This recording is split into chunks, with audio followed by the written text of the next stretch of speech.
नमस्कार मंडळी. गुरुपौर्णिमेच्या दिवशी मी जसा व्हिडिओ टाकला होता, तसं आज परत तुमच्या भेटीला येते एका नवीन विषयाबरोबर.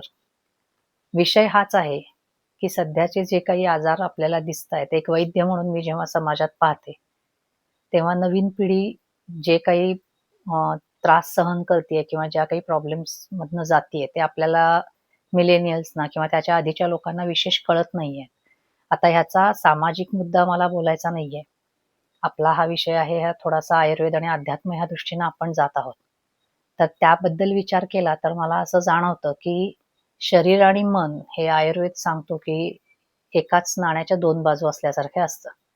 जसं आपल्या शरीरावर काही परिणाम होतो, जसा आपल्याला ताप येतो किंवा असा काही आजार होतो, तेव्हा काही कारण नसतं मनाला झालेलं. परंतु तरीही आपण त्यावेळी उदास असतो, चिडचिडे होतो. म्हणजेच काय तर शरीरावर झालेल्या एखाद्या व्याधीचा परिणाम आपल्याला आपल्या मनावर दिसला. त्याचप्रमाणे आपलं जेव्हा मन उदास असतं, तेव्हा काही कारण नसताना आपल्याला भूक लागत नाही, माणसं नकोशी होतात. हे सगळे मनावर परिणाम होतात. सो हे दोन्ही शरीर आणि मन एकमेकाशी जे काही व्यवहार चाललेला असतो, तोच आपण सध्या समाजात सायकोसोमॅटिक डिसऑर्डर्स म्हणून म्हणतो. म्हणजे शरीर आणि मनाचा जो ताळमेळ आहे, तो जेव्हा बिघडतो, तेव्हा हा प्रॉब्लेम सुरू होतो. आता अगदी सोप्या सहज भाषेत बोलायचं म्हणजे जास्त आयुर्वेदीय भाषा, संस्कृत प्रचूर किंवा अशी न घेता बोलायचं ठरवलं, तर एक साधी गोष्ट असते, की आपल्या ज्या काही भावना येत असतात, आपण एक माणूस म्हणून आपल्याला विचार करण्याची शक्ती मिळालेली आहे. आपल्याला आपल्या भावनांची व्यक्ती करण्याची शक्ती आहे. जसं की एखादं प्राणी करू शकत नाही विशेषतः. आपल्याला बोलण्याच्या माध्यमातून आपल्या भावना व्यक्त करता येतात. परंतु या भावनांचा निचरा होणं आवश्यक असतं. कारण सगळ्याच भावना काही सकारात्मक नसतात. काही वेळा आपल्याला राग येतो, काही वेळा आपल्याला खूप अगदी मत्सर असतो, मोह असतो. कोणाबद्दल तरी द्वेष वाटतो, अगदी मनाच्या अगदी तळापासून एखादी व्यक्ती नकोशी असते. पण तरीही आपण त्यांना कामाच्या ठिकाणी किंवा घरातली व्यक्ती आहे म्हणून झेलत असतो. तर हे जे काही आघात आपल्या मनांवर आपल्याच भावनांमुळे होत राहतात, ह्याचा बऱ्याच दिवस जेव्हा साठत राहतं हे, त्याला आता नवीन भाषेमध्ये इमोशनल बॅगेज असं तुम्ही म्हणता. पण आम्ही आमच्या भाषेमध्ये भावनांचा निचरा न झाल्यामुळे, या भावनांची अभिव्यक्ती बाहेर न झाल्यामुळे, त्याचा तुमच्या शरीराच्या पेशींवर परिणाम होऊन तुम्हाला आजार सुरू होतात. आता आपली जी ऑटो इम्यून डिसऑर्डर्स हा जो सध्या नवीन कन्सेप्ट आहे, की ज्यामध्ये तुमचीच शरीरामधली जी सैनिक पेशी असतात किंवा तुमची इम्यून सिस्टीम प्रतिकारशक्ती जी आहे, ती तुमच्यासाठी काम न करता तुमच्या अगेन्स्ट काम करते तुमच्या शरीरामध्ये. त्याला तुम्ही ऑटो इम्यून डिसऑर्डर्स म्हणतात. पूर्वी यामध्ये काही ठराविक व्याधी होते, पण आता जवळ-जवळ 70 ते 80 व्याधी ऑटो इम्यून कॅटेगरीत गेलेले आहेत. तर हे का होतंय? तर आपण आपल्या मनाला सांभाळू शकत नाही आहे म्हणून. मग ह्या सगळ्याचा विचार केला तर आपल्याला काय केलं पाहिजे? मनाला सांभाळणं हे म्हणणं सोपं आहे, की तू विचार करू नको, तुला काय कमी आहे, आरामात राहा. हे युजुअली जेव्हा असे पेशंट आमच्याकडे येतात, की जे थोडे डिस्टर्ब्ड आहेत किंवा ज्यांना काहीतरी अँक्झायटी आहे किंवा इमोशनल इश्यूज आहेत, तेव्हा त्यांना घेऊन येणारे त्यांच्या घरातली लोकं असतात. आणि ही लोकं काय करतात, तर अहो काही कमी नाहीये, सगळं आहे. तरी पण हिचं तोंड वाकडं किंवा ह्याचं काही जमतच नाही. ह्याला काय कमी आहे, ह्याला आरामात राहा, 2 वेळचं खाऊन मजा कर सांगतो. इव्हन सीनियर सिटिझन्सच्या बाबतीत सुद्धा हे आम्ही अनुभवतो, की हिला काही काम नाही, इतके वर्ष कष्ट केले, आता आम्ही सगळं देतोय, तरी ही समाधानी नाही. ह्या सगळ्यामध्ये ना, की आपण हा विचार करत नाही, की एक व्यक्ती म्हणून आपण कायम प्रत्येक व्यक्तीला कुठल्यातरी नात्यातनं, कुठल्यातरी दृष्टीनं बघत असतो, की ही आई आहे, हा बाबा आहे किंवा भाऊ आहे, बहीण आहे, माझे टीचर आहे, माझा मित्र आहे. पण एक व्यक्ती म्हणून त्या व्यक्तीच्या काही अपेक्षा असतात स्वतःकडनं. बऱ्याचदा असं असतं, की बाजूचं वातावरण वाईट नसतंच. पण त्या व्यक्तीला स्वतःकडून ज्या काही अपेक्षा असतात, त्या सुद्धा पूर्ण झाल्या नाहीत, तरीही त्याचं बॅगेज ती कॅरी करते. अशा अनेक गोष्टींचा विचार आयुर्वेद करतो. त्यामुळेच आमच्याकडे केस टेकिंगला आलं, की आम्हाला वेळ लागतो. एक पेशंट 1 तासभर माझ्याकडे बसतो. मग लोकांना वाटतं काय एवढं बडबडतायत? पण असं नसतं. आपल्याला सगळा अंदाज घ्यावा लागतो, की या व्यक्तीला आपल्याला चिकित्सा करताना कशा पद्धतीनं पुढे गेलं पाहिजे. एखादं पथ्य किंवा एखादी जीवनशैलीतला बदल हा त्यांना कुठल्या पद्धतीनं सांगितला की पटेल, या दृष्टीनं आपण हा सगळा घाट घालत असतो. तर मला या व्हिडिओमधून तुम्हाला पहिल्या व्हिडिओमधून हे सांगायचं आहे, की आपल्याला आपल्या मनाचं महत्त्व आधी कळलं पाहिजे. आपलं मन हे फक्त भावना व्यक्त करण्यासाठी नाहीये. तर ते आपल्या इंद्रियांच्या आणि आपल्या आत्म्याच्या मधला पूल आहे. ज्या ब्रिजवरनं म्हणजे तुम्ही इंद्रियातनं विषय ग्रहण करता. डोळ्यांनी बघता, कानांनी ऐकता, जिभेनं चव घेता, त्वचेला स्पर्श होतो, सगळं मान्य आहे. कर्मेंद्रिय आहेत, ज्ञानेंद्रिय आहेत. या सगळ्यांचा तुम्ही जे काही अनुभव घेता, हा अनुभव तुम्हाला तृप्त करतो, तृप्त आत्मा होतो. मग हा ब्रिज कोण करतं? मला आलेला अनुभव आणि माझ्या आत्म्याला मिळालेलं सुख, ह्याच्यामधला ब्रिज म्हणजे तुमचं मन असतं. आता परिस्थिती अशी आहे का हा ब्रिज मोडकळीला आलेला आहे. याच्यावर काहीही वाहतूक विचारांची, चांगल्या सकारात्मक विचारांची किंवा हे अशी होत नाहीये.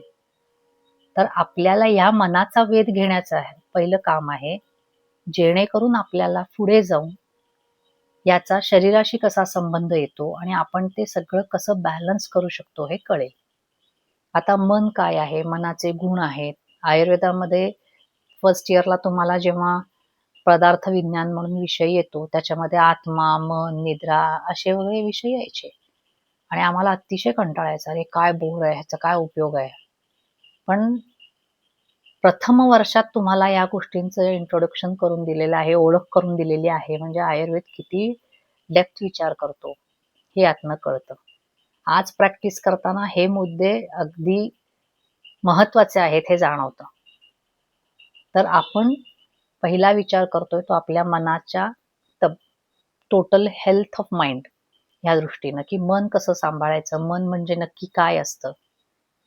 आज आपण मनोशारीरिक म्हणजे नक्की काय हे बघितलं, की तुमच्या शरीरावर, तुमच्या पेशींवर आणि प्रत्येक माणसाची ना एक शरीराची ठेवण असते आणि शरीरामध्ये सगळ्याच सिस्टीम अगदी 100 अशा काम करत नसतात.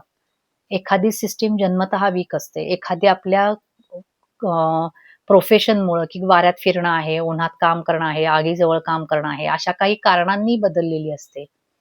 सो आपल्या शरीराची जी काही रचना आहे, ठेवण आहे, त्याच्या अनुषंगानं त्या वीक सिस्टीमवर पहिला आघात असतो. जेव्हा मन जास्त उदास होतं तेव्हा. म्हणून मग प्रत्येकावर सेम परिणाम दिसत नाही. प्रत्येक माणूस मनाचा बॅलन्स किंवा हेल्थ डॅमेज झाल्यावर प्रत्येकाला एकसारखे सिम्प्टम येत नाहीत. अगदी गुडघेदुखी सुद्धा तुमच्या मानसिक स्थितीवर येऊ शकते. जशी डोकेदुखी येते अगदी तशीच. किंवा तुमचे डायजेस्टिव्ह सिस्टीम खराब होते हे बऱ्याच लोकांना माहिती आहे. ब्रेन गट कनेक्शन वगैरे. परंतु ह्याच्या पलीकडे जाऊन सुद्धा अगदी कॅन्सर सारख्या व्याधीपासून छोटे-मोठे स्किन इश्यूज पर्यंत सगळ्या गोष्टींमध्ये मनाचा रोल असतो. त्यामुळे आपल्या मनाची हेल्थ ही नीट राहणं हे खूप खूप आवश्यक आहे. तर याच दृष्टीनं आपण पुढचे व्हिडिओ घेणार आहोत. आत्ता आजचा विषय एवढाच होता, की मन आणि शरीर हे एकमेकावर अवलंबून आहे. तुम्हाला जे काही आतनं आनंद वाटतो, तृप्त वाटतं, शांत वाटतं, मुळं अगदी आतून असं जे म्हणतात, ते तुमचं शरीर नाही तर तुमचा आत्मा ते सुख किंवा शांतता भोगत असतो. आणि तुमच्या कर्मेंद्रिय, ज्ञानेंद्रिय ह्यांच्या मार्फत या आत्म्यापर्यंत पोहोचवायचं ह्या गोष्टी, हे वहनाचं काम आहे, हे मन करत असतं. त्यामुळे ह्या मनाचं महत्त्व अतिशय आहे. आणि ह्याच मनाच्या कार्यावर तुमच्या शरीरातल्या पेशींना सुद्धा काम करायचं असतं. त्यामुळे ह्या दोन्हीचं एक ताळमेळ असणं, बॅलन्स असणं फार आवश्यक असतं. आयुर्वेद याच्याबद्दल खूप सांगतो आणि हे मन आपल्या आयुर्वेद जसं सांगतो तसंच आपलं अध्यात्मशास्त्र आहे. अध्यात्माला सुद्धा आपण शास्त्र म्हणतो. तर अध्यात्मशास्त्रामध्ये सुद्धा सगळे जे काही विनवणे आहेत, समज आहे, उपदेश केले गेले आहेत, ते मनाला केलेले आहेत. कारण आत्मा हा कायमच आनंदी आणि शांतच असतो. परंतु त्याच्यामध्ये जे काही पोहोचवण्याचं काम आहे, जे मन करतं त्याला सारखं विनवायला लागतं. रामदास स्वामींनी मनाचे श्लोक ह्याच कारणासाठी लिहिलेत. तुकारामांचे अभंग, माऊलींची ज्ञानेश्वरी या सगळ्यामध्ये आपल्या मनावरच काम पहिलं सांगितलेलं आहे. त्यामुळे शरीरशास्त्र असो, आयुर्वेदातलं किंवा अध्यात्मशास्त्र असो, दोन्हीमध्ये मनाचा रोल खूप मोठा आहे. त्याचं कार्य फार मोठं आहे आणि ह्या मनाला आपण खूप सहज दुर्लक्षित करतोय सध्या. त्यामुळे आपण बरंच काही फेस करतोय की रिपोर्ट्स नॉर्मल आहेत पण डायग्नोज होत नाहीये किंवा खूप ट्रीटमेंट्स घेतल्या तरी आजार जातच नाहीयेत. हे सगळं जे आता सोसायटीत ढोबळमानानं चित्र दिसतंय सगळीकडे, ह्याच्या मागे कुठेतरी हा बिघडलेला बॅलन्स आहे.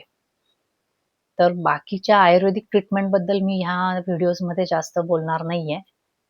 पण मुख्य विषय जो आहे त्याला धरूनच आपण पुढेही बघूया की ही इंद्रिय म्हणजे काय, मन, मनाचे गुण काय याबद्दल आपण नक्कीच बोलू.